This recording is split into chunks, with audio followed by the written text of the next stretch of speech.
The Intelligent Money British GT Championship is back. After an extended off-season, we are all delighted to be ready to go racing once again here at the magnificent Oulton Park International Circuit in the northwest of England, the traditional start venue for the championship. And although it's a bit later in the year, we are still hoping that it will produce the close quarters GT racing that it has become renowned for, and I think it probably will. We had the closest qualifying session in the championship's history yesterday in the AM element of qualifying, and that sets us up very nicely for two 60-minute races around the Parkland circuit, the first of which is just a few moments away. The air and track temperature just dropping slightly over the last 10 minutes or so, a bit of cloud cover coming over, but we're confident that it's not going to rain. And we should be in for a couple of great races. My name is Andy McEwan, up here in the commentary box, and I'm very happy to say that alongside me for these first two races of the year is the always popular Joe Osborne. And Joe, we may have had to wait quite a while to get the season back underway, but judging from what we've seen so far this weekend, well worth the wait. Yeah, definitely. I've never been called popular either, so it obviously has been a long time apart. Fondness makes the heart grow stronger and all of that. But no, absolutely buzzing up here, I know, and I'm sure you guys back home are as well.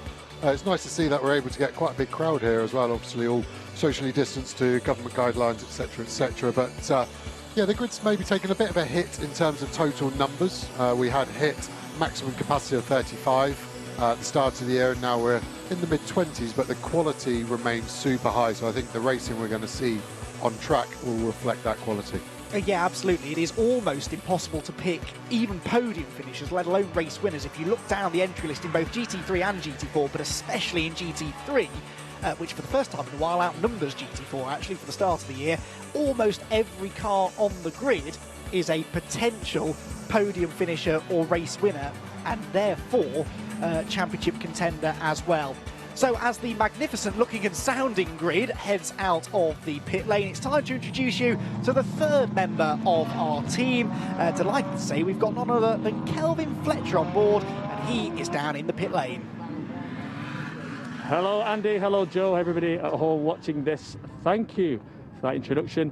It feels a bit strange for me. Normally I would be in the race car racing here at Oulton Park, but this year it's different. I will be your host all year, bringing you the commentary live here from the racetrack. So, as the guy said, this has been the closest qualifying we've ever had in the British GT, which is setting ourselves up for a fantastic race one this weekend. So, I'm going to just take you back, you guys now to Joe and Andy, and I'll be back later on with an interview with one of the drivers.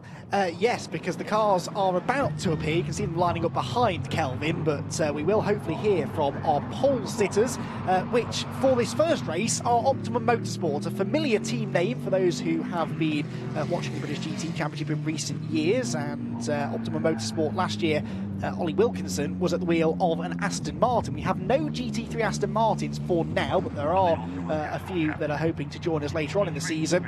So for this year, Ollie and the Optimum team have moved over to McLaren. He's got Lewis Proctor alongside him, and they have stuck that Optimum Motorsport car on pole position. It was a very successful qualifying session yesterday, wasn't it, Joe, for McLaren? They've locked out the top 4 places on the grid.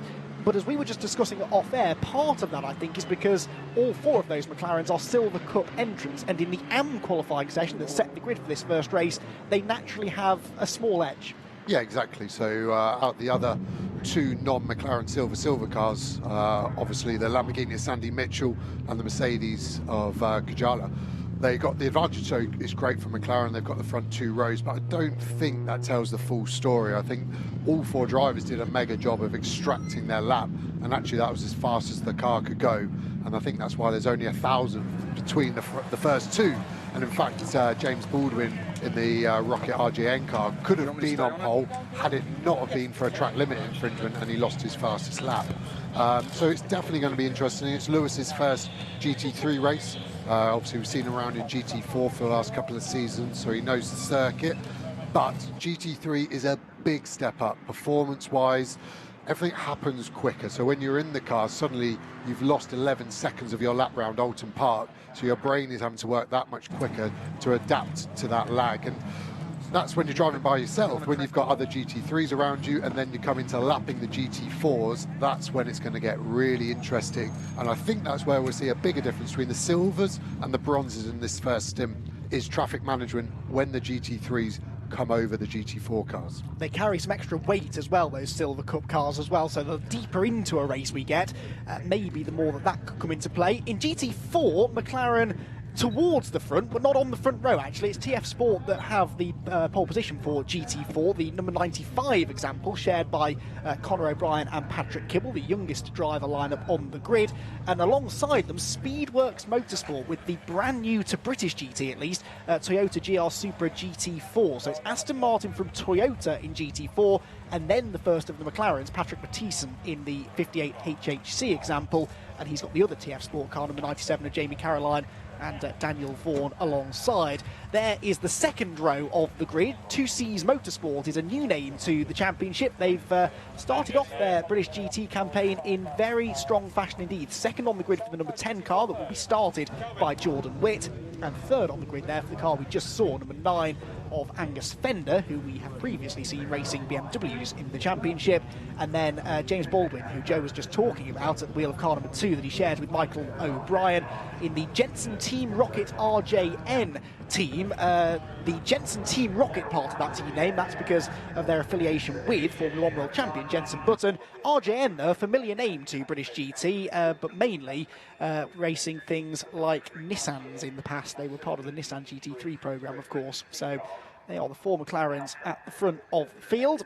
And the whole field is now in position. So very shortly, I think, we will be able to head down and have a chat with our pole sitters, at least in GT3, because Optimum Motorsport are on the pole position. Lewis Proctor will be starting the race, and watching on nervously, I'm sure, from the pit lane will be his co-driver, Ollie Wilkinson, who is down on the grid now with Kelvin. So, Ollie, it's a change of car for you this year. You're in the McLaren, obviously the Aston Martin last year. Your teammate has done an absolute stellar job in the qualifying session here. How are you feeling at the front of the grid? Yeah, it's amazing to be back. I think after the year that we've all had this year, we're lucky to be back here and to be racing anyway. Lewis did an amazing job yesterday to put us on pole position for the race, so all being well and a bit of luck, I think we should be looking good. You seem pretty relaxed. Is this the normal Ollie Wilkinson we see? Well, yeah, I try not to get too stressed out about it, but how I look and how I feel might be two slightly different things. All right, so. well, I'm going to mate. All the best. Cheers, guys. Kelvin Fletcher then there with one of our pole-sitting drivers in GT3. It is the AM driver that starts this first race, but of course for the Silver Cup entrants, and those McLarens, as we've said, are all Silver Cup entrants, they can pick and choose and they can set off whichever driver they like, really. What sort of conversation is that then in the sort of the team briefing ahead of these races and ahead of the qualifying session? If you've got 2 silver drivers, is it up to the drivers to sort of volunteer, say, well, I wouldn't mind starting the first race, or is that a team decision? It's always quite awkward, actually, with racing drivers. The ego obviously far outweighs any other attribute they have. And there's always a little bit of a negative connotation of being in the AM session. So normally the waving competition is to get into the pro session. So I know Optimum, I know Ollie and Lewis well, and it's Lewis's first GT3 race. So that one would have been a little bit easier. But when they are so equally matched, the teams will come up with a strategy of maybe doing something different to what they think the other guys are going to do. So, yeah, it's a never easy one, and there sometimes isn't that much logic put into it, unfortunately. Well, in GT4, it is looking equally as close as in GT3. We don't have the same numbers of cars in GT4, but it's still a competitive grid, and a few more familiar names in familiar places down there as well. TF Sport, the reigning GT3 and GT4 champions, they are back in force again, but they do have different driver lineups. They've got one car that's being driven by Jamie Caroline and Daniel Vaughan. The other one, though, Conor O'Brien and Patrick Kibble, and that is the car that took pole position in yesterday's first qualifying session. And I believe Patrick Kibble, the youngest driver on the grid this year, is down there with Kelvin. Patrick, the youngest driver on the grid, I've just been told, in the Aston Martin. I was in this car last year, so I know just how good it is. Great qualifying session yesterday for you guys. Yeah, Connor did a fantastic lap in the first qualifying session. Yeah, so we're starting on pole. Hopefully we get away to a clean start. Connor, I can trust in Connor, he's done last year, so definitely looking forward to it. And you've obviously got the new Toyota to your left. How are you feeling about that car? Is that a big threat for you guys? Obviously, they've qualified second here, and it's looking pretty good. Yeah, it's been looking fast over the past 2 days in testing, so I think we've got to look out for them. But hopefully we can stay in front and keep them behind us. We'll have a great race, mate. Cheers, mate. Thank you. Time for Kelvin to move, I think, pretty quickly, because the grid is emptying very rapidly, and that is with good reason, because we're about to go racing in the 2020 Intelligent Money British GT Championship around Oulton Park. The cars looking absolutely splendid out there in the summer sunshine that we do now have. There was a bit of cloud cover that was creeping in earlier on. Now the sun comes out, though. That means that not only do the cars look good, Joe, but the temperature is starting to climb inside and outside of the cars. And in both of those ways, that makes life harder for the drivers. It's hot in the car and it's hot out of the car, which doesn't do the tyres any good. No, definitely. In the cockpit, normally looking at 20 to 25 degrees hotter than ambient. So we're probably looking at 45 to 50 degrees in there. So it's like sitting in a mobile sauna while trying to work out how to get further up the grid. So that's always interesting. And yeah, good point about the tyres. The hotter they get, the less grip they actually generate. So the tyre wants to be in an operating window of about 90 to 100 degrees. But as ambient and track temperature then goes up, you kind of go over a bit of a precipice at 100 degrees and suddenly the grip levels really drop. Pirelli have actually produced a new tyre for GT3 this year, and it's actually a lot faster than last year. I won't go into the boring details of it, but Pirelli have done a really great job of making that tyre even faster for the GT3 cars. Well, those GT3 cars are pulling away from the line now onto their green flag lap, the first one of the season. The nerves will be starting to rise. Here is how they're lined up then. It's those four McLarens at the front. Optimum Motorsports' Lewis Proctor gets pole position by 1,000th of a second over Jordan Witt for 2C's Motorsport. His teammate Angus Fender is third, with James Baldwin, the world's fastest gamer, in fourth on the grid for Jensen Team Rocket RJN. Then it's Sam Dahan and Rob Collard, legendary driver of the British Touring Car Championship, switching to GTs for 2020. Mercedes and Lamborghini then on the third row of the grid. Then we've got Ian Loggy in the Pro-Am Ram Racing Mercedes, and then the Team ABBA Racing Mercedes of Richard Neary that he's sharing this year with his 18-year-old son, Sam, and they're both very quick drivers indeed. Adam Ballon, so near yet so far to the championship last year. He's got Phil Keane sharing that car again for Barwell. They're ninth on the grid, ahead of the Ferrari making a welcome return. AF Corsa UK's Duncan Cameron starts the car that Liam Griffin will take over at the pit stops. Outside of the top 10, then we have Michael Igoe for WPI Motorsport. That car, I would say, is out of position, so watch for them to move forward. Nick Jones in the Team Parker Racing Bentley is 12th on the grid, and then towards the back of the GT3 field in 13th position on the grid, we should have the JMH Auto Lamborghini of John Seale, ahead of Conor O'Brien in the number 95 TF Sport Aston Martin that is on pole position in GT4. We're watching that car from on board with Sam Smelt in the Speedworks Motorsport Toyota. He starts second in GT4 alongside Patrick Mathieson for HHC Motorsport. Three different manufacturers in the top three positions. Then it's the second TF Aston of Daniel Vaughan, ahead of Jordan Albert for Academy Motorsport in the only Ford Mustang GT4 in the championship this year. Chippy Westmail, Chris Westmail makes the transition from sports prototypes to GTs. He's with HHC Motorsport's McLaren programme alongside Ben Hurst in the first of the two Century Motorsport BMWs. Then Mia Flewitt for Valve Motorsport in a McLaren, and David Whitmore in the second of those Century Motorsport BMWs, that the one running with the Tagiwa sponsorship this weekend. And then the field makes its way through, because that is the last row of the grid. Tension really starting to build now then, ahead of 60 minutes of racing action, a mandatory pit stop and driver change in the middle. We'll get into that in a bit more detail later on. And no pit stop penalties. This is the one race of the year where there are no success penalties, of course, because it's the first race of the year. This then, the one that sets the tone for the season to come. Out of Lodge Corner we go then, up and over Deer Leap. It's been a long wait, but the 2020 Intelligent Money British GT Championship is go! The lights go out, the run towards Old Hall Corner begins, and it's the Optimum Motorsport McLaren on the left-hand side of the road that holds on to pole position, slotting into second place. From the outside of row one goes Jordan Witt, so it's grid order for the top two or three. Some side-by-side action behind. Let's hope they all get through safely. Yes, they do. They make their way down the hill then, into Cascade. Still, it is Angus Fender and James Baldwin third and fourth.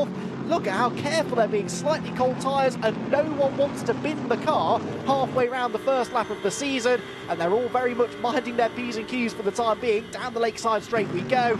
GT4, it looks as though that is still much the same as it was, although a slowish start there for John Seale in the GT3 Lamborghini has actually put him behind the GT4 leader. That's playing nicely into the hands of Conor O'Brien in that Aston Martin. Well, Joe, clean start, that's the first thing on the checklist. Everyone being pretty careful, and we've kept that grid formation for the four McLarens at the front. Yeah, exactly. I think you've called it right. Everyone wanted to keep clean. It's been such a long off-season. I think everyone's been going through in their head how they wanted the start to go, and it all kind of went like that. No one was trying to be a hero, although a little boring. I think that will lead for a better race.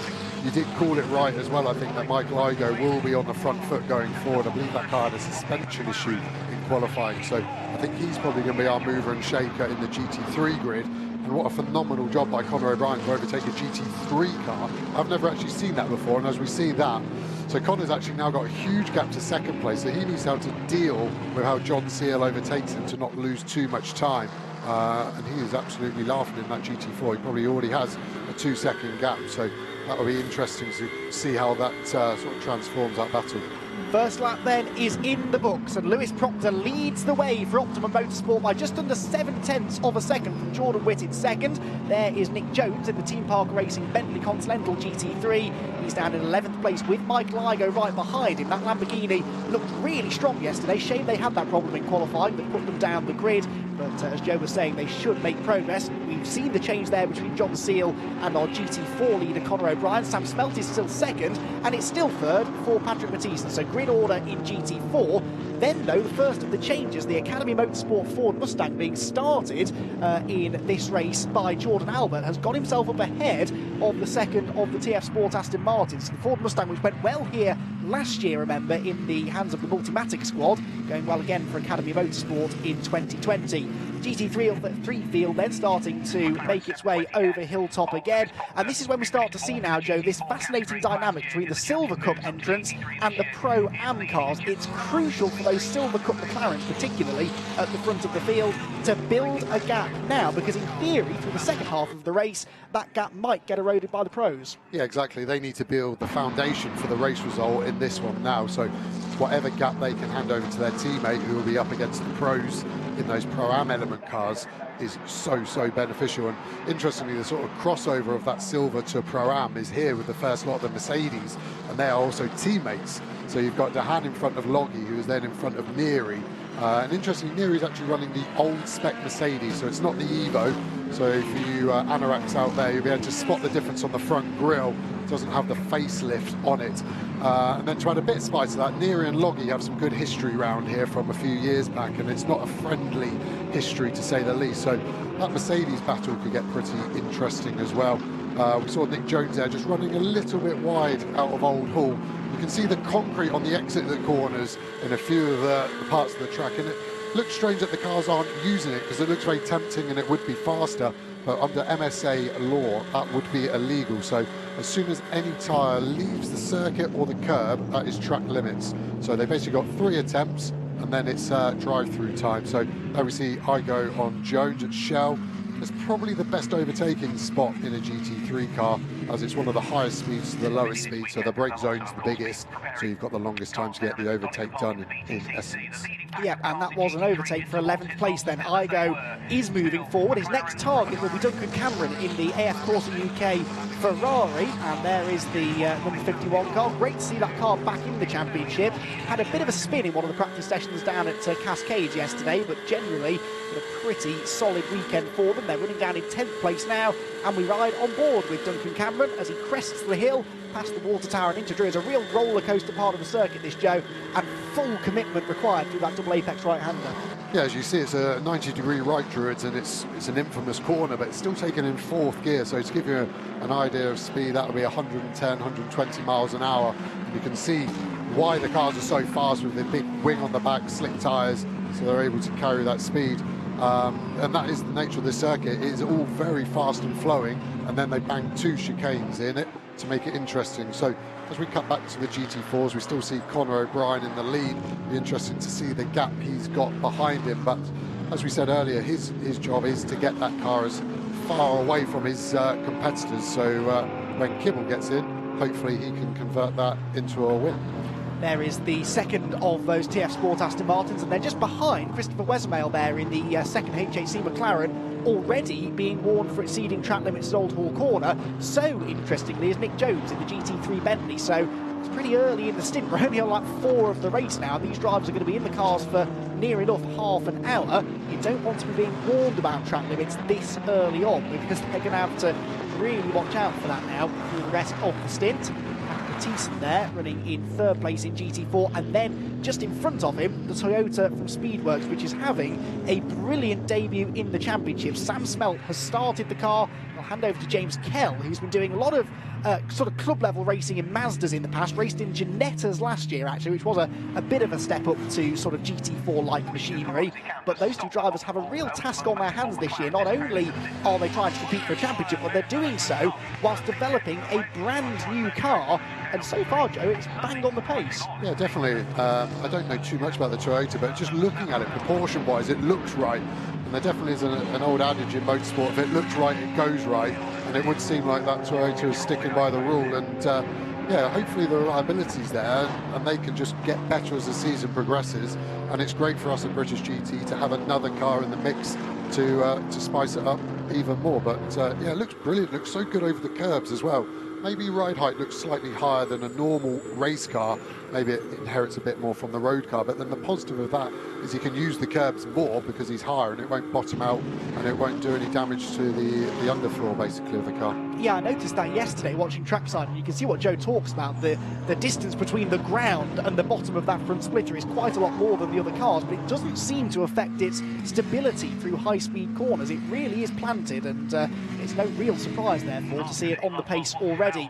Back to GT3, good fight developing here for third position. Angus Fender in the second of the two blue and black 2Cs Motorsports McLarens has James Baldwin in the Jensen Team Rocket RJM example right on his case. There's Michael Igo, who having got past Nick Jones, hadn't really raced away from him actually. He's still 2.1 seconds behind Duncan Cameron in the Ferrari. So the best of the battling then is going on in front, and half a lap or so ago, I did think that Rob Collard maybe was getting into this this scrap as well, in fifth position in the black and white Lamborghini run from Barwell Motorsport, just a different colour scheme for that car this year. And there is Rob, the tin top racing star, who has been racing in touring cars longer than I've been alive, Joe, and he's been racing for a while before that, even a very talented driver. But that doesn't mean that it's a given that he'll be on the pace in GT racing. It's a completely different thing altogether. Yeah, definitely. Obviously, touring cars, predominantly front-wheel drive, although most of his stint was in a BMW, so at least the rear-wheel drive element will feel familiar. But he was pretty infamous, as we see Fender running wide there, kicking up the dust. So again, that's a track limit sort of infringement there. But yeah, back to Rob. He was kind of infamous in the touring car packages as being the enforcer, which is all very well in a taxi-like car where the bumpers cost 300 quid. But when a bumper's like $5.5, $6 grand, he'll probably be thinking a bit different of how and when he hits people. But I think he's done brilliant to convert himself from a tin top star to a carbon top star so quickly. And I think as the season goes on, he's only going to be closer and closer to the front. And yeah, I think you're right. I think this will be the battle. It looks like Fender's maybe struggling a little bit. We saw him run wide at Cascade, so maybe the rear of the car's not quite as happy. And James Baldwin, the world's fastest gamer, is right on Fender's Fender, so it'll be good to see where it goes.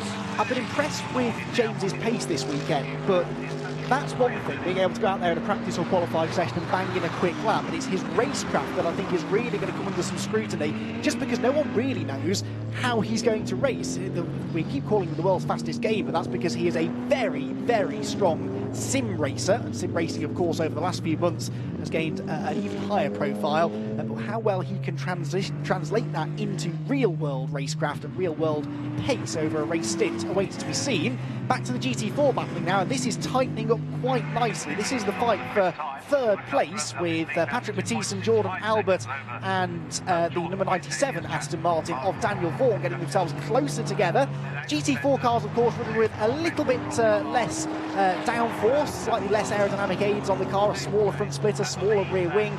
Does that allow them to run a bit closer together than we're seeing for the GT3 cars, Joe? Yeah, definitely. In a GT3 car, any corner faster than third gear and above, you are in the aerodynamic wake that we hear so much and get bored about so much in Formula One. But it is a real thing. And GT4, as you allude to, the downforce figures are nearly half that of GT3, so by that logic you're easily twice as close without getting affected. As we see the Mustang look super strong on the brakes and really starting to hustle that little McLaren. It's a great advertisement of why we have balance of performance, because if you plonk those two cars on a racetrack, I would have thought the McLaren would have the Mustang all day long, but the McLaren is only running about 450 horsepower, whereas it could be 570 obviously.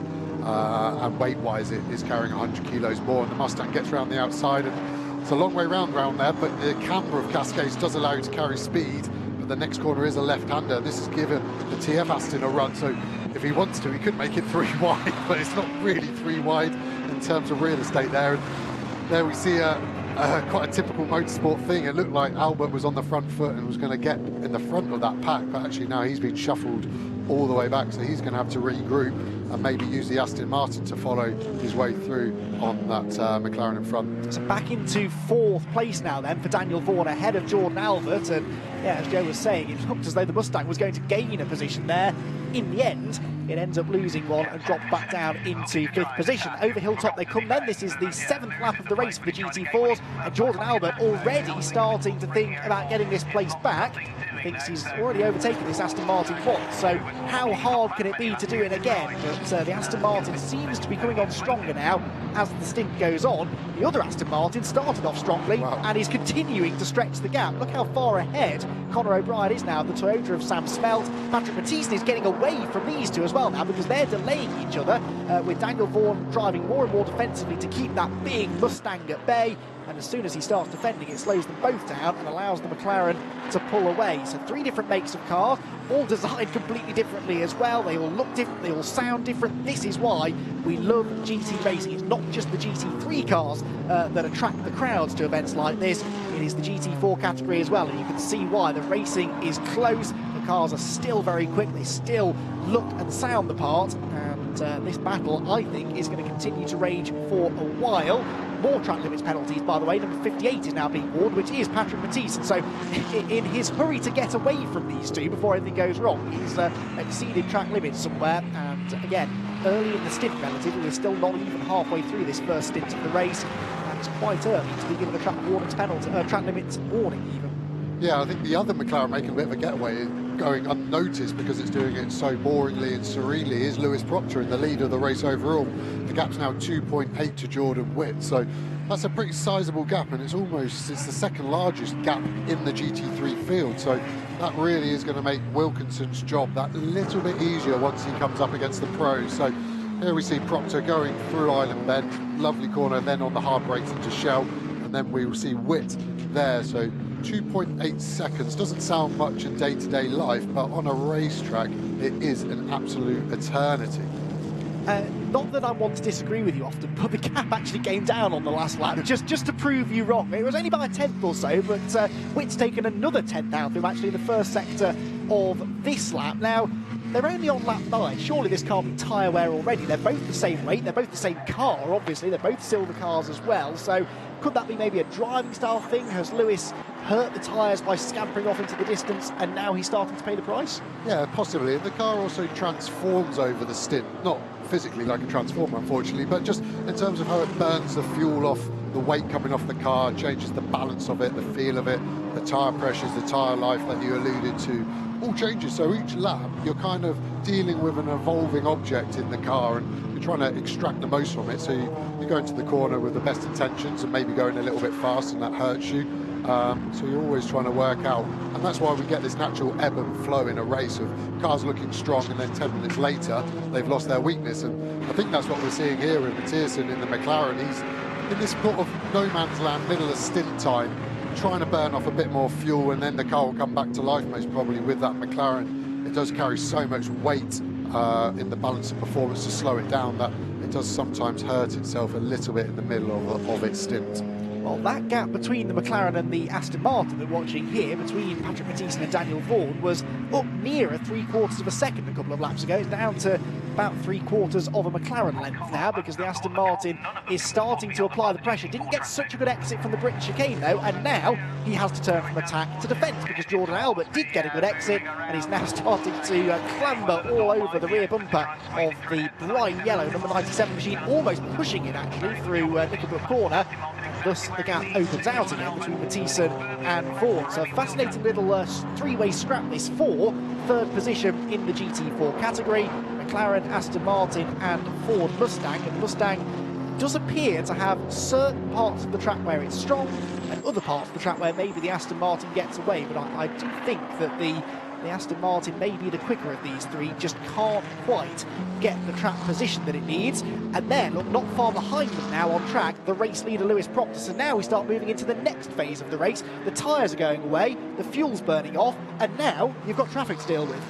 Yeah, exactly, and that's going to get really interesting. We're probably looking at a lap and a half until he hits the GT4 traffic, and then he's got to make the decision of where and how he overtakes. And the emphasis is completely on, we see in the mid-pack, Mia FLEWITT getting overtaken by the GT3 cars, and that was a nice overtake for them because it's all in a straight line, and that's as good as it gets. But the onus is completely on the GT3 car to overtake the GT4. It's not for the GT4 car to get out of the way of the GT3. So by that sort of measure, the pressure is on you as the GT3 driver to do everything correctly and not lose any time yourself. The worst thing, in a way, that a GT4 car could do is start pulling off line, because that's unpredictable. You don't know where it's going to go. So all of the GT3 drivers I've spoken to have said they'd much rather they stick to the racing line. Okay, they might get in the way, but at least we know where they're going. And you'd rather lose half a second or a second through a corner than run into them and both end up off the road. Yeah, definitely. Like when you're on the motorway and you come up behind some old grandma doing 60 in the fast lane, it's better to just go past her as quickly as you can without disrupting her and losing her contact lenses and crashing in the barrier. So you do try and pick your way through and just spot your opportunity. So hopefully the BMW stays obvious left, and that gives Lewis the right-hand side. It will be tight but easy flat still. And it does look tight, and now he's onto a McLaren GT4, so brand-on-brand action here. 570 GT4 versus 720S GT3, and this will be a nice one. He'll stay left, he'll go right, and he may even be able to get back to the left-hand side for the brake zone into Lodge and not lose any lap time at all there. So they were two relatively easy ones, maybe half a tenth to a tenth of a second lost with him having to go a further distance, but in terms of actual speed, not too much difference. But then we see in front of him 3 GT4s all clustered together. So then you've got the mindset of, well, they're all looking forward, worrying about their own lives. Will they even see me? So we go on board. Some nice McLaren Sparco branded boots there. We've just been given all our new stuff for the season, which is the best day of the year. Right foot on the accelerator, fairly obvious, but the left foot on the brake. And in a race car, this is fairly normal, but it just stays the crossover time from right foot going over to the brake and gives you a little bit more control. There still is a clutch pedal, but that's only needed to stop and pull away. You can see, oh look, fairly smooth down there, nothing too untoward. Brake pressure is relatively high, about 100 bars, so that's kind of stamping your foot in a big one. So he's going to get a little bit stuck here on the exit. He'll sweep further right to maybe cut back to the left, but the Astons have done brilliant. Both GT4 cars have made their intentions clear. As you said, that's all that the GT3 drivers want. There's no beige there, it's black, white. I'm staying left, I'm staying right, and then you can pick your way through. Looks like Fender probably caught him a bit on the first part of the lap, but now he's leaking time out that second chicane. And then McLaren in front wants a bit of racing line, so it's not making it as clear, but he's going to get through cleanly at least. But then we will see this gap now. It was pretty steady, a tenth or so either way, suddenly going half a second, 7/10 one way or the other, depending how they hit traffic. And this won't be the only time they meet traffic. Obviously, we've met them a third of the way through, so logic dictates we should see them 3 times, but then with the pit stops all happening at different times themselves, it can happen 4 or 5 times in a 1-hour race. Well, the lead gap came down by 1.3 seconds last time. It's come down by another 3.5 or so this time, so it is a net loss that for Lewis Proctor. Jordan Witt is a lot closer now than he was before, but we'll see whether he can do anything with that now. They've been running around at more or less the same pace. Now he's a bit closer. Might he have that incentive to push on a bit more? Well, we'll find out momentarily, I suppose. On board now with the Ram Racing Mercedes of Sam Dahan, running down in 6th position. We have 6 Silver Cup entrants in GT3. They're all running in the top 6. So right now, Sam Dahan is kind of in the hot seat, isn't he? Because he is the first of the silver cars in front of the Pro-Am machines, and so once he hands over to Patrick Kujala in the second stint, he could become the first of the silver drivers that then comes under attack from the pro drivers behind. That's the dynamic of this race. The Silver Cup drivers and teams have the edge in this first half of the race because they're up against AM drivers, bronze graded drivers, but then that switches in the second half. Sam Dahan almost into the back of the TF Sport Aston Martin there, and you can see here he's not having quite such an easy time getting through the GT4 traffic. Dives up the inside, that means he's offline into Hislops, didn't really know where the McLaren had gone, so he delayed the turn in to the left-hand part of Hislops as well, and then gets a boot full of opposite lock coming out of Knickerbrook just for good measure as well. So Sam Dahan there picking his way through. Easy though, isn't it, sometimes for a driver, particularly a less experienced driver. Sam Dahan has experience these days, but you know, some of the drivers out there could get distracted by this traffic, and it's easy if you end up offline passing one of them to then make another mistake because you haven't quite caught up from being offline in the first place. Yeah, so obviously your line's different, but you could be picking up a bit of marbles, a bit of tyre debris, which obviously loses your grip straight away, so there's then a double negative. And then racing drivers, being quite thick animals, have a weird mentality of when they lose time, they feel like they need to get that time back straight away at the next corner. And obviously you're going as fast as you can anyway, so to try and get extra time back normally ends up badly, and you overdrive the corner and lose even more time. So suddenly you've got a triple negative of one problem of overtaking the GT4 car, and before you know it, your whole world's unravelled and you just want to go home. Well, we've got, I don't want to go home, I'm enjoying this. We've got GT3 cars overtaking GT4s, GT4s overtaking other GT4s as well, because for the third time in this race, the Academy Motorsport Mustang and the second TF Sport Aston Martin have swapped positions, and so back through into fourth place goes Jordan Albert, ahead of Daniel Vaughan. Nose to tail now, though, for the race lead. Look at this, I don't know whether traffic came into play, but the 2Cs Motorsport McLaren of Jordan Witt is right underneath the rear wing of the Optimum Motorsport McLaren of Lewis Proctor.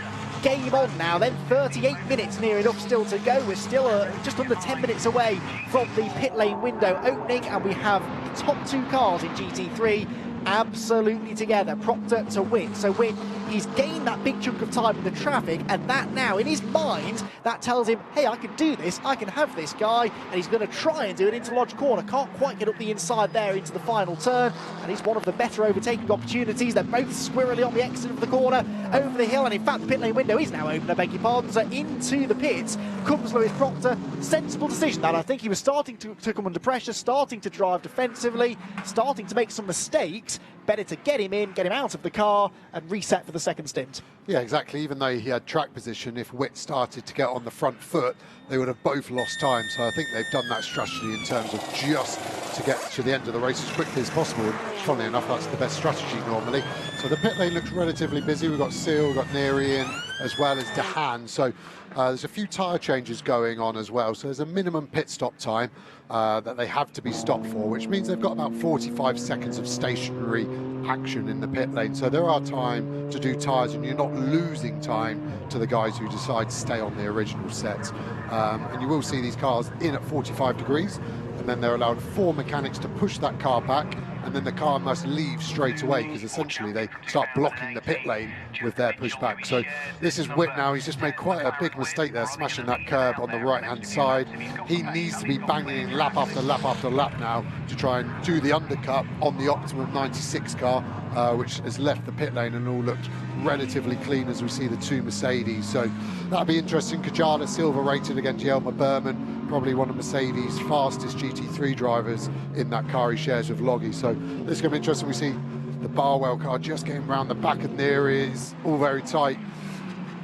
So we've got to do another lap or so until we see when he boxes, and looks like he's carrying on for another lap. So this isn't official track position, as we see quite an unusual waving motion there. So I would say there's a radio issue. Normally the pit is a very easy communication. It's box, copy box, and you come in your pit lane on your merry way. But if they're waving that board so frantically, I would suggest there is an issue, as we see the other two McLarens in. World's fastest gamer, James Baldwin, getting out.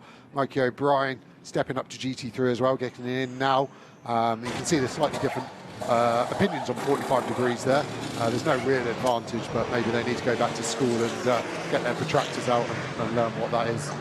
good first stint that for Baldwin. I think he started fourth and stayed there, but no mistakes, and he kept the pressure on the 2Cs car in front throughout, didn't he? Oh, absolutely brilliant from someone who's real-life racing to going on to sim and seeing how different it is and how often I have to hit the reset button in a sim race with everyone shouting at me and threatening to get me banned from the community and all that. He hasn't put a foot wrong, so I think he will be very happy. So this will be the interesting one. I expect the Optimum car to easily clear the 2Cs car and this one now, the RGN one, because that gap was about 4.5 seconds. So that all stays the same. It's when the next 2Cs car, the number 10 car, boxes, that it will be particularly interesting and tight, I think. Significantly changing the pit lane there, because RJN have got their car out ahead of 2Cs Motorsports. So James Baldwin has been in and handed over to Michael O'Brien, and O'Brien came out ahead of the number 9 car, now being driven by Dean McDonald. So that is a change for third position. This is for third place still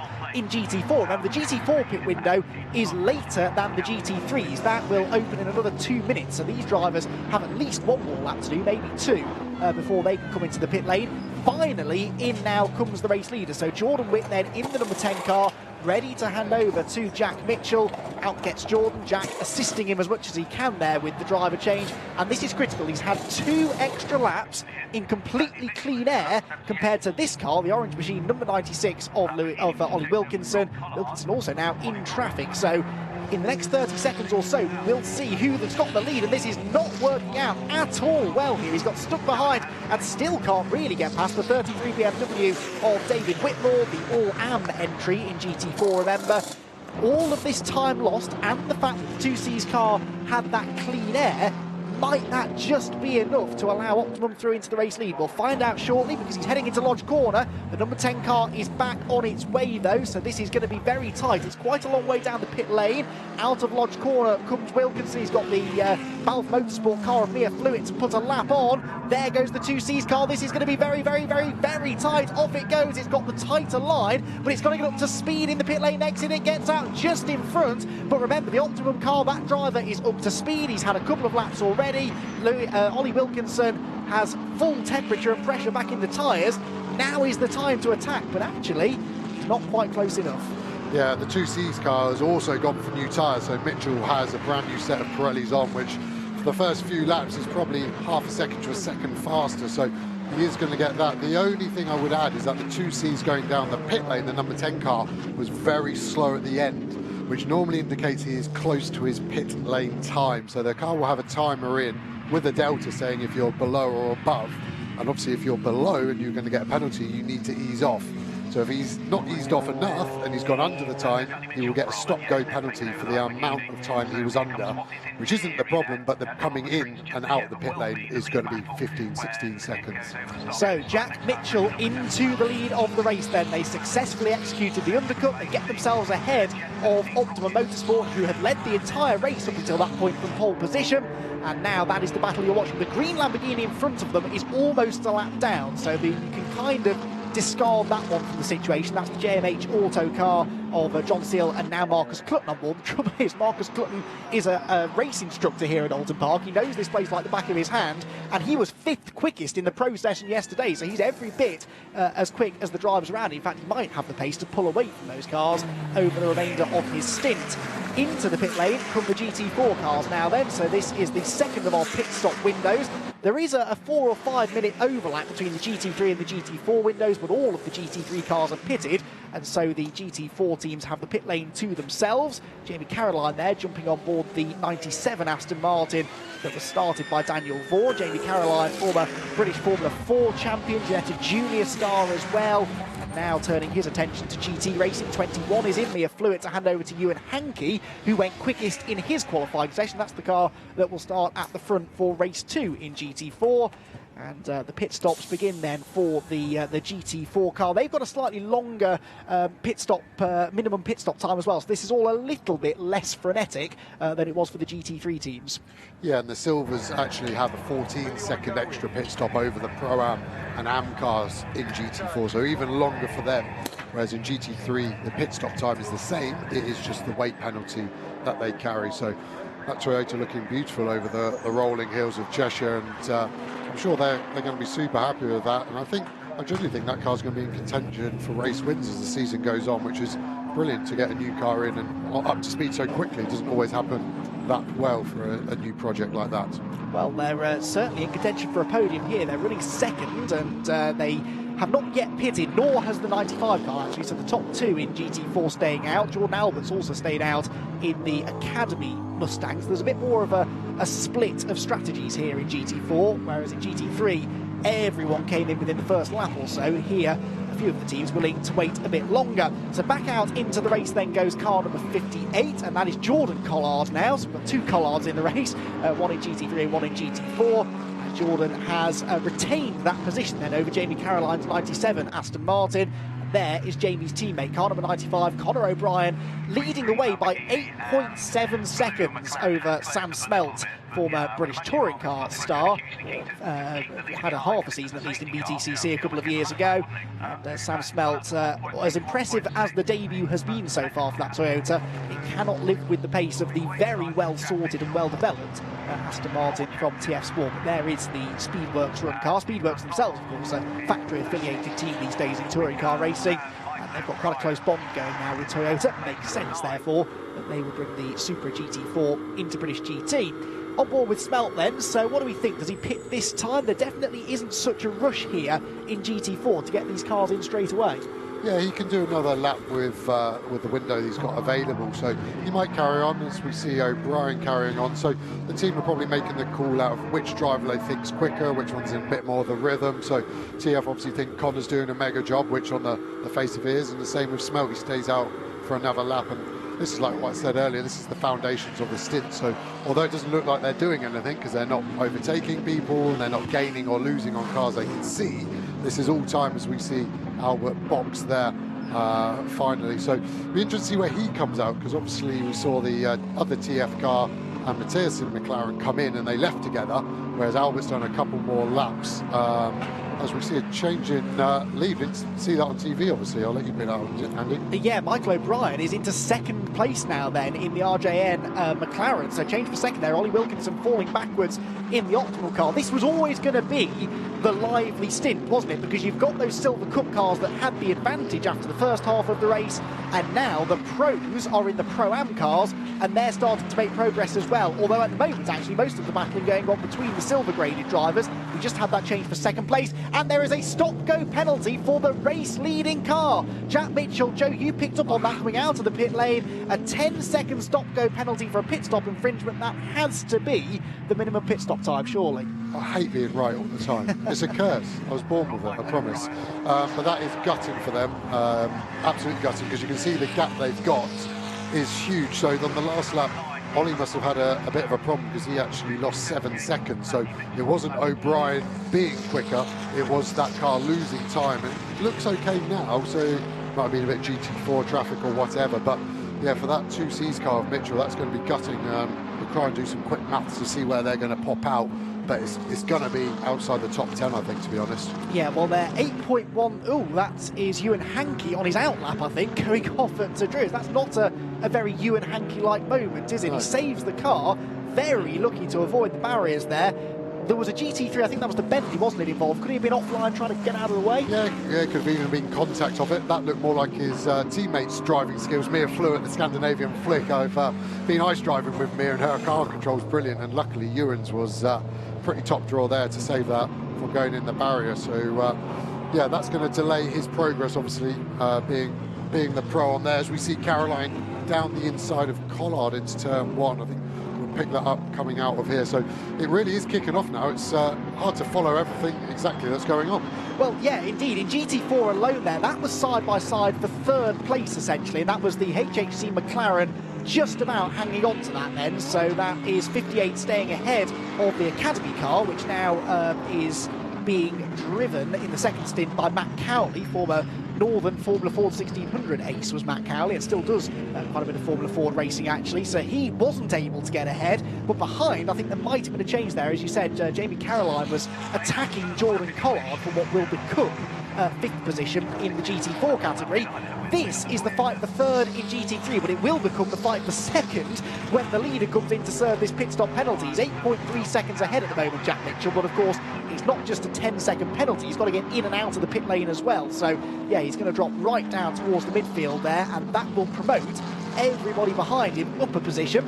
So on your screen then, the orange McLaren of Michael O'Brien for Optimum Motorsport. The blue and black is, changed there, isn't it? Yeah, so Wilkinson behind, and then McDonald in 4th position, with Sandy Mitchell catching as well, as finally into the pit lane comes the 95 TS Sport Aston Martin. So Conor O'Brien got his money's worth in that stint. He stayed out until right towards the end of the pit lane window. The same is true of Speedworks, who have just brought their Toyota in as well, and that should now complete the rest of the stops. So we will give you the proper order in a moment or two, but it is going to work out that on their debut in the championship, the Jensen Team Rocket Squad with RJM are going to lead the race with Michael O'Brien. On board now with Patrick Kiyala then, he's in 6th position. He is the last of the Silver Cup cars in GT3, and he's got Jelmer Berman in another Mercedes, but he is very much a pro driver, bearing down on him. And this is going to be the first of those battles as the Pro-Am cars trying to get themselves back into contention. And you know what? Now that Mitchell's going to have to come in for this pit stop penalty, the Pro-Am cars are not going to be that far off the race lead. No, really not. And we see the fastest lap of the race, Matt Griffin as well, so a car behind that. So this is going to get really, really tasty. Because by the looks of it, it almost looks like everyone's in the wrong order pace-wise, and it's bunching up. I think we've got O'Brien at the front, Wilkinson a little bit behind him, but I think that could get closed up again on that gap. And then I think you can get Phil Keane in on there as well, potentially by the end of the race. He's 9 seconds down the road, but Phil is so quick round here. So giving him a sort of another 12 laps, I put some money on him being in this battle. So it's then down to who can overtake, and it's working out which cars are strong where. And it does seem at the moment like the McLaren is very good on its brakes, so by that nature it makes it hard to overtake. But yeah, I think Jelmer Berman and Kajala, they're nice feisty Europeans. They'll definitely be up for a bit of a battle. 95 back into the race then, so that is Conor O'Brien back into the lead of GT4 as well. And I think the Speedworks car came back out in 2nd. Yes, it did, so no change in GT4. Now, here's a question then. Jack Mitchell's got this penalty, but remember, we think there's a radio issue there, don't we? Because he didn't come in for his pit stop at the time that we expected him to. He did an extra couple of laps. They were waving furious at him from, well, not Jack Mitchell, but at the first driver, Jordan Witt, to come into the pit lane. Now, if the radio's not working and Jack Mitchell isn't automatically looking at the pit wall, because he won't be expecting a penalty necessarily, could we be in a position here where he genuinely doesn't know that he has to come in to serve it? Yeah, it's a really good point, actually. Really, I hadn't thought about it myself. We see GT4 coming to pit, sorry, Ewan Hankey, so let's have a problem. So yeah, if he doesn't serve his penalty within the 3 laps of it being given, it will then turn into a black flag, which is game over, you're out of the race sort of thing, and that would be super unfortunate. But yeah, as a driver, if you're not used to it, obviously he knew there was a radio issue before he got in the car, so maybe he's given a glance to the pit wall every now and again. But yeah, the old pit board's become a bit of a redundant relic of motorsport. We don't really use it for anything apart from when there's an issue, and I never have an issue because I'm always all right. It goes without saying, Joe. Ewan Hankey's radio is working fine because he's just been in to serve his own 10-second track limits penalty. That's what that pit lane visit was. And there, Jack Mitchell is in. So Jack Mitchell then from the race lead, making very much an unscheduled stop into the pit lane. Now, where's this going to bring him out? Behind Phil Keane, possibly behind Sam Neary and Matt Griffin as well. Yes, it will. The Mercedes and the Ferrari will go through. That's going to drop him down to 10th position, and that is hard to take. Leading the race by nearly 9 seconds. To all intents and purposes, had it in the bag, and now not only are they not going to win it, they're probably not going to be on the podium. They may struggle to improve much upon 10th position. So some real drama then here midway through the race. That means this is your lead pack. So in the lead of the race now, Michael O'Brien then in the number 2 car for Jensen Team Rocket RJM. There he goes, the white, black and yellow car. 2nd place then is Ollie Wilkinson for Optimum. 3rd place for 2Cs is Dean McDonald. 4th place Sandy Mitchell for Barwell. 5th place is Patrick Kiyala in the Mercedes, and then Jelmer Berman, the first of the pro drivers, will be into 6th position now, and he is just about to come into shot, I thought, actually, in the green Mercedes. He was only 7/10 behind Kujala at the start of the lap. He's dropped back this time, possibly in traffic, but there is Jelmer Berman in the green and black number 6 Mercedes. So what we've essentially got then is the top 6 cars covered by around about 4 seconds, with the quickest of those cars being the one at the back of the queue, and still 20 minutes of racing to go. Yeah, and I think what Jelmer will be doing now in this number 6 Mercedes is trying to work out already where he can plot his move, if he can spot in the distance where he is particularly quicker into a corner and going there. The problem here, unfortunately, for a bit of excitement and overtaking, it is so narrow. So when you're the driver in front, it is quite easy to place your car in a position where it just means that if an overtake's going to happen, it's only going to happen because of contact, and hopefully everyone's too clean for that. But mistakes happen when you're under pressure. You obviously can run wide, and that leaves the door open for that car behind, as we see pretty much that happen at Shell Oil. And if Sandy Mitchell was maybe a car length closer, he could have stuck his nose there and put it in a compromising position. Indeed, what you do get quite a lot here at Oulton Park is these big packs of cars, because if you do get a situation where the car at the front of the queue is not as quick as those behind, it's hard for them to get past, but they're still getting held up, and you just bottle up and you get these huge groups of cars almost tripping over each other, and that in itself produces lots of excitement. And as I make the point, we still have just under a third of this race to go, so anything could happen.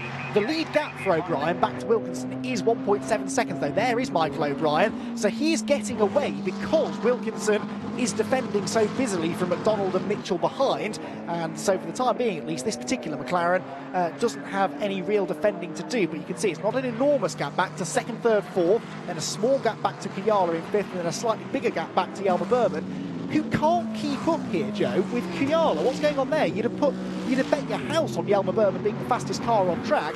He's not even as quick as the silver drivers in front of him. Yeah, I think Kujala's very, very quick, massively talented, a bit of a hooky silver without throwing him under the bus the way the ratings work. But considering he's got an extra 40 kilos on board, he's doing mega, and we don't quite know the strategy. Maybe they took tyres in the pit stop. I didn't see that, so there could be that.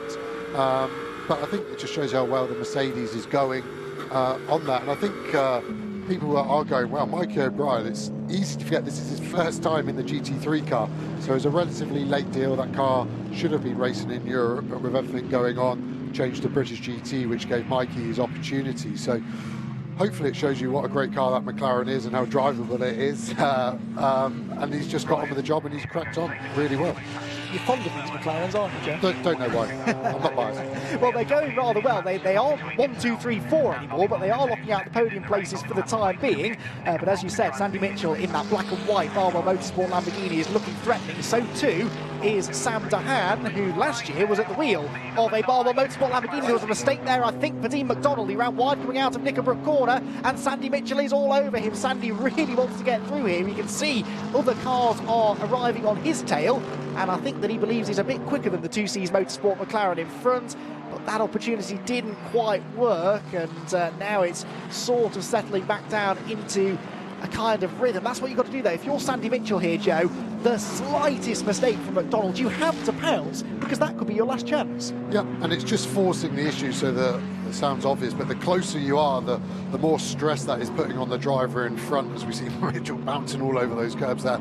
And that just forces that issue home even more. So I haven't quite seen the arrogant headlight flash just yet, but I'm sure that button will be activated, which automatically flashes the headlights 3 times. And the idea behind that, as we see Wilkinson doing it to GT4, and it's just basically doing a bit more pressures. I think we'll be able to get a bit more information, hopefully, from Kelvin. Who have you got down there, Twinkle Toes? Thank you, Joe. I'm here with John. John, that was a mega stint from you. It looked towards the end of your stint, you was getting Lewis in front of you and the other McLaren, and then fate struck. What happened? Yeah, I think, you know, there's just been a pit stop infringement somewhere along the line, but from my personal point of view, the first stint was good. I started to catch Lewis again as soon as we hit traffic. I think, you know, me having more experience has helped there, you know, being able to cut through and catch up with him. So yeah, felt like a good stint. It was good to get the boys, you know. Everyone was excited. I think we're going to get the first win in the first outing, but, you know, we'll just have to wait for the next race. Thanks, mate. Back to you guys. Yeah, thanks, Kelvin. So what we don't know is what that was for, because typically if it's for a pit stop being under the minimum time, say it's 3 seconds too short, you get a 3-second penalty. I can't imagine they were 10 seconds out. That's quite a miscalculation, even for a new team as they are. That still would surprise me. So we'll get to the bottom of it. We'll try and find out before the second race later on. But for now, we are focusing very much on the racing on track. Third, fourth and fifth places flash past our commentary position, absolutely nose to tail. And now Yelmer Berman is starting to join in as well. So it's almost a 4-car pack now, fighting over the third position. Dean McDonald is defending well for the time being. But Joe, we've seen a couple of little mistakes, and the deeper into this stint we get, especially considering the extra weight that he's carrying, there's every chance we could see more. Yeah, definitely, and Sandy's got a lot of experience in the Lamborghini, so he will understand how that degradation in the tyre works, where this is Dean McDonald's first GT3 race. So again, it's all that knowledge of knowing when to push, how to push. You've got a lot of driver aids in the car, and the biggest one in terms of looking after the tyres is traction control, which I know in our car, the McLaren has 12 settings, so you can choose exactly how much you want the rear of the car to slide. The more you turn it up, the more it looks after the tyre, but the slower you go. So I always run it on one because I'd rather be as fast as I can and have no tyres at the end of the race. But there is probably a bit more strategy if you've got a few brain cells to work out exactly what you need. But yeah, I think Sandy has probably got the upper hand in that in terms of just the overall knowledge of it, but he's still got to get that move done. I think it's 50-50 in my mind whether it's going to happen or not, to be honest. The nature of the circuit means it's less likely, but then I think the pace deficit between the two is giving it a good opportunity there. As we see the Toyota pitting, I don't know if you spotted why on that front, Andy. It didn't stop, so I'm guessing it was a penalty, but I have to say I didn't see on the timing screen, but that is drama because that car was running second in GT4. I'm not sure where it came out, but there's every chance it's lost that potential podium debut. We'll see where it ends up at the end of this lap, and we'll try and find out exactly why it was in. My guess is maybe a track limits penalty, but we shall find out if we can. So in and out of the pit lane then came the Toyota of James Kell. A couple of other drivers flirting with track limits penalties here. That was Sam Dahan running a bit wide coming out of Cascade. On the left-hand side of your screen, by the way, the new graphics that we've got for you this year that denote, that just disappeared typically when I started talking about them, that denote the difference between the Silver Cup entries and the Pro-Ams. The Pro-Ams have, in GT3 at least, white background with gold numbering and the white background with the black numbers. They are your Silver Cup entrants. So you can see the silver cars have managed to hold their own here so far, possibly just because that track position is so important. Hello, another stop-go penalty. Car 10, 18-second stop-go penalty now for the car that was leading earlier on. Jack Mitchell will be spitting feathers inside that 2Cs Motorsport McLaren. They've already served one stop-go for a pit lane infringement, and presumably, Joe, during that penalty, a bit of red mist descended and he sped in the pit lane. Yeah, it's like double jeopardy, isn't it? He wouldn't have had that drive-through if it wasn't for the first drive-through, and it's fully unravelled now. I think he's clutching at straws to get a result from this, and it's going to be for those boys just regroup for the next race, which luckily for them is this afternoon. It's not in 2 weeks' time. That's the worst. When you leave the track with a bad result, it leaves a real bitter taste in your mouth. We see Sandy right under the rear wing here into turn one. It's just not a very big brake zone, turn one. It shows the speed of the cars. They'll be fifth down to fourth gear, probably only losing about 40 miles an hour, so it's hard to make a move done there. Interesting as well, you can see Wilkinson's really now pulled away from this battle. Him and O'Brien are pretty similar on pace, so we see Kajala running wide. I don't think that's flirting, I think that's heavy petting, and as a driver you've got 3 warnings. So yeah, car 10, deja vu unfortunately, but 18 seconds rather than 10. And that's lonely, so 18 seconds, that would be in a correlation to the amount of speed he was over. So for it to be 18, I would suggest that was a rather large figure.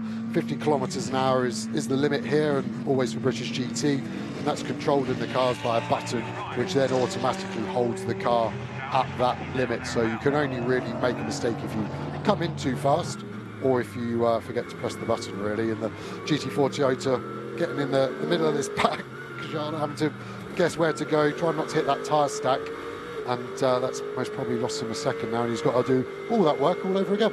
The Toyota, incidentally, has come out in 5th position, so they have lost quite a few places there. They were running 2nd in GT4, but after that pit stop penalty that they've had to serve, they're back behind the Cowley-Caroline battle, which this pack is about to put a lap on, and that's the fight for 3rd place. Matt Cowley in the Academy Motorsport Mustang, and Jamie Caroline in the TF Sport Aston Martin, 3rd and 4th in GT4, and then next in line James Kell in the Toyota. Through we go then. 30 laps have been completed. We've got just over 10 minutes still to go in round number 1 of the Intelligent Money British GT Championship. Michael O'Brien has a 1.7 second cushion over Ollie Wilkinson in their pair of McLarens out in front.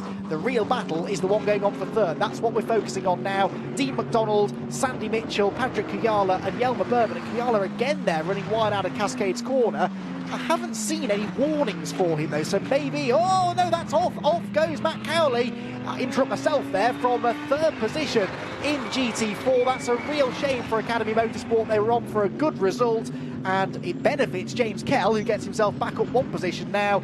The Mustang though has gone grass tracking, and well, Joe, that's an easy mistake to make, and actually usually more costly than that, because that barrier tends to come up quite quickly. Yeah, luckily the grass is dry up here, so it stopped him pretty quickly, but you can see how far he went, and that gives you an appreciation of the speed exactly they've got there. Hopefully he can get going again, one for his own sake and get back into the race, but otherwise that would most probably have to be a safety car to recover that car, which would definitely spice things up, so fingers crossed maybe there is one. Well, indeed, although we only have 9 minutes left on the clock. The race has flown by, and so a safety car now would take us quite close to the end of the race. And actually, things are hotting up quite nicely all on their own, aren't they? Because Sandy Mitchell has dropped back again now from Dean McDonald into the clutches of Kuyala behind. And we're on board now with the Mercedes that was started by Sam Tahan. But that Patrick has now taken over, climbs over Deer Leap in towards turn number 1. There's some traffic in front of them. That's the 58 HHC McLaren of Jordan Collard running 2nd in GT4, and they're going to catch him down towards Cascades. And there's a yellow flag out there. So safety car. Oh dear, well, you were right again, Joe. That's twice today. You're on a roll. Out comes the safety car, and well, there are winners and losers anytime the safety car comes out. The big loser, really, Michael O'Brien, because you mentioned it a lap or so ago. He was matching Ollie Wilkinson pretty much 10th for 10th. The gap was sat at about 1.7, 1.8 seconds. It will now be absolutely nothing, and he's going to have some defensive work to do as and when the race gets back underway. So the safety car out for the first time this season then because of Academy Motorsports' Ford Mustang that's had a spin up at Island Bend. It can't get going. It's in a dangerous position, so the safety car has been called. This, though, gives us an opportunity to hand back down to the pit lane because Kelvin Fletcher, I believe, is down at Speedworks and might be able to shed some light on that pit stop penalty. Yes, I'm here with Mick, team manager at Speedworks. A great qualifying session, great race, great stint, and then you had an infringement and a pit penalty. Yeah, so we've had a drive stop-go penalty for just being 0.3 of a second under the pit stop time. So yeah, the driver probably could have backed off a little bit on the way out, but he didn't want to slam on the brake, so we've kind of been a bit close to the margin there. I like it. You blame the driver. Well, he'll have an excuse. I dare say he'll have an excuse in the book somewhere, but yeah, I think we did our bit. We were just a bit close to the wind, I think, trying to gain a bit of time. Excellent, thank you. Back to you guys. Well, this safety car, Joe, plays into their hands because James Kell, obviously, he gained 4th because the Mustang went off, and he was 10 seconds behind Jamie Caroline in 3rd. Another gap that will now shrink because of the safety car. The downside is he's only going to have a lap or so after the safety car comes back in which to do something about it. Yeah, just sorry, watching the replay on that, it looked like he was probably just looking in his mirror at Wilkinson coming, and then by the time he looked back up, it was too late. And obviously the grass has quite a lot less adhesion than tarmac, so there was only one way it was going. Odd that he couldn't get going again. Sometimes these cars now are so complex, the wheel speed sensors and all the other sensors, when they go backwards, when it's in reverse, while going at speed, it confuses everything, and the computer says no, and that's it. It needs the laptop plugged in. My fear here is that it's in a bit of a random place. Doesn't look like there's a JCB or anything particularly near it, and we only have 6 minutes remaining.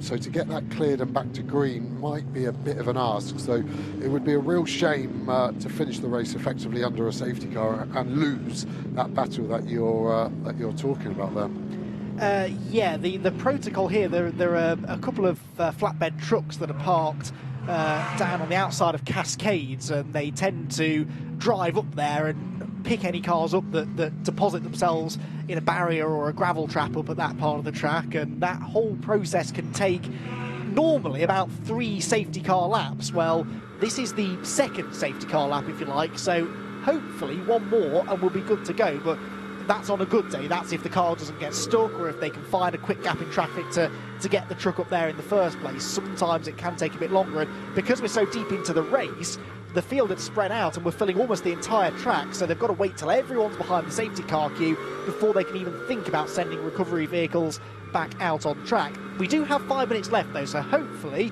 we'll get at least a lap or so of racing back in before the checkered flag comes out. It would be a shame if this first race of the season ended behind the safety car. It would work out quite nicely though for Michael O'Brien, because he, I'm sure, is looking in his mirrors now at Ollie Wilkinson behind and thinking, I really could do without having to defend from you for another 2 or 3 laps. He'd be quite happy if this went the distance behind the safety car. Wilkinson in second. They'll be a bit frustrated with the way this race has gone, but actually a podium at the start of the year wouldn't be a bad way to start. And Dean McDonald in third place likewise. He was coming under increasing pressure from Sandy Mitchell in the Barwell Lamborghini in fourth. Kiyala is fifth in the Ram Racing Mercedes, and Jan Berman, his teammate, right behind him in sixth. Seventh for Phil Keane. Slightly anonymous in this race so far, Phil Keane, although he was some way behind the lead pack when he took over from Adam Ballon. Eighth position for Sam Neary, who again is doing a good job in his father's Mercedes. He's sharing that car with his father this year as well. Matt Griffin is ninth, and Scott Mulvin 10th in the Bentley, and again we haven't seen that much of in this race. Dennis Lind also hasn't made the progress I thought he might have done. He's 11th, and then in 12th position is Jack Mitchell, who will gain all of the time that he's lost from his 2 penalties, but he won't gain back the track position that it cost him. That car running in 12th ahead of Marcus Clutton 13th. In 14th, the first of the GT4 cars, that's Patrick Kibble in the bright yellow Aston Martin for TF Sport. Second place Jordan Collard for HHC, and third for Jamie Caroline in the second TF car. Fourth in GT4 is James Kell, and Gus Bowers in the 57 car, so that's the other HHC McLaren rounding out the top 5. 3 minutes to go then, Joe, and what are we thinking? Are we going to get this race back underway? Well, answer that question in a moment, because actually we're going to head down to Kelvin Fletcher, who I think I heard is in the Academy Motorsport garage.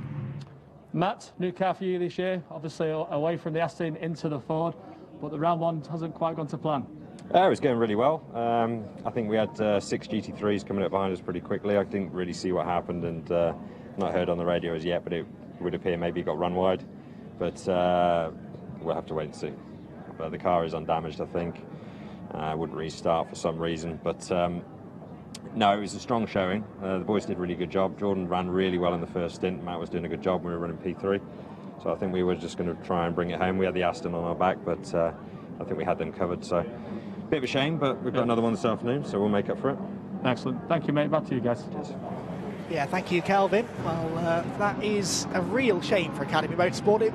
It's always tricky, that, isn't it, when you have a change of car, not only for the drivers, but for the team as well. Each car requires a slightly different setup and a slightly different way of working around it, and they've done a really good job to get onto terms with this Ford Mustang, who was in a podium place.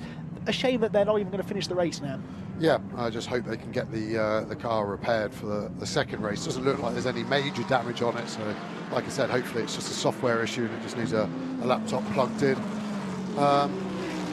Green flag. The safety car snuck in without us realising, so I think they're going to leave the car where it is, which is interesting, but the race will resume and they'll have time maybe for 2 more laps. Yes, they should have 2 more laps to go, so that caught us off guard because we just seen the Ford Mustang still on the grass, but they've clearly decided it's in a safe enough position and the race can carry on. So a 2-lap dash for the cash. Red flag. On a marshal board I can see a red flag, but still green everywhere, sorry. No, that's all right.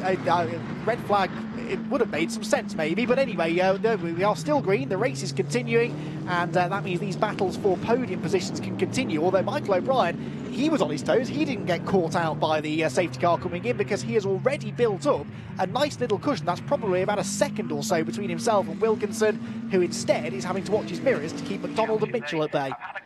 Yeah, I think Mikey was mega on that. He's got the jump and he's almost reinstalled the gap that he had before. And Sandy's done a really good job in that Lamborghini because he had the GT4 McLaren between him and McDonald, and obviously there's not McLaren GT4 gap there, so that's how much he's closed up on this lap. And there is going to be this final lap that we're about to go on to see if anyone can to make any moves, and it kind of actually looks like it's evened itself back out again. There's no one closer or further away than they were before the safety car, unfortunately.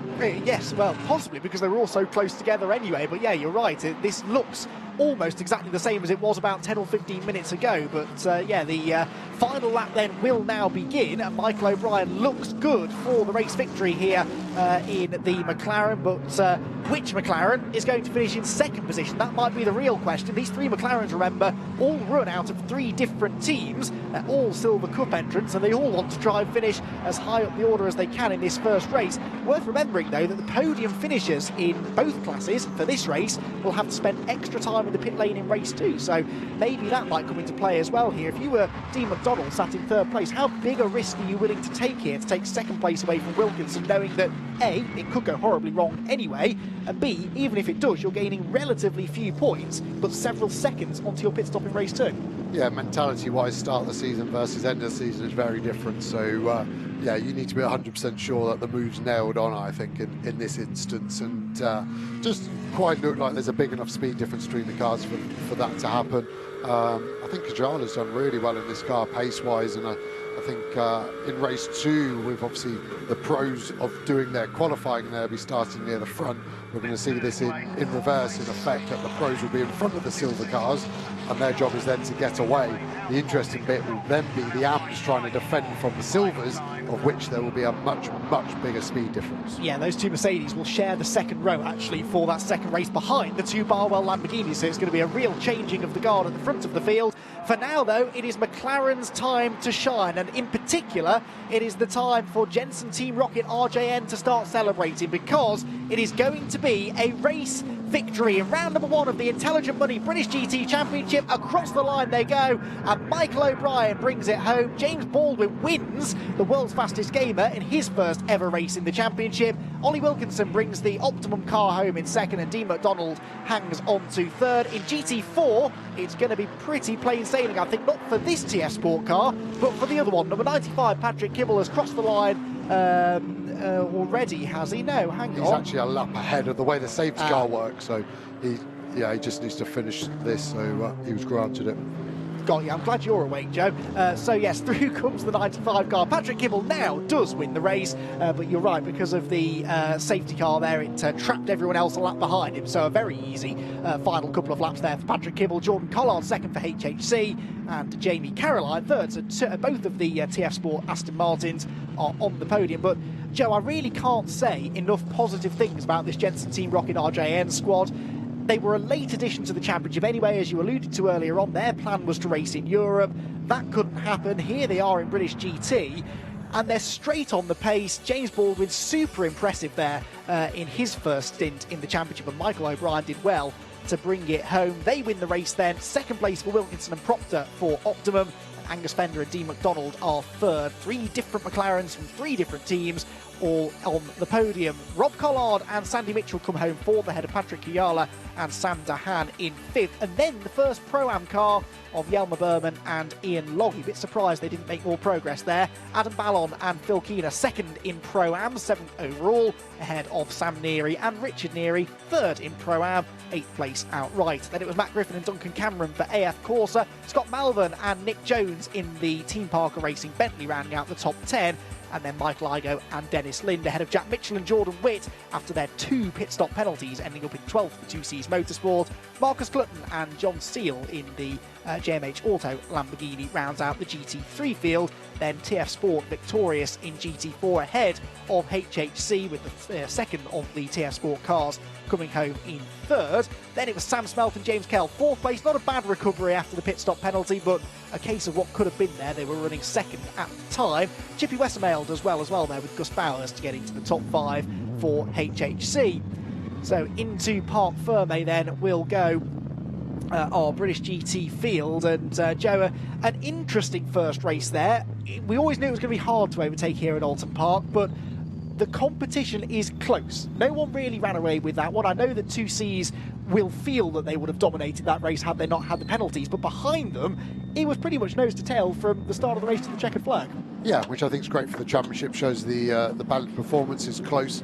I think although we got 3 McLarens on the podium, I think, as you said, all 3 different teams running it, and they've just got on top of the car and getting the most performance out of it.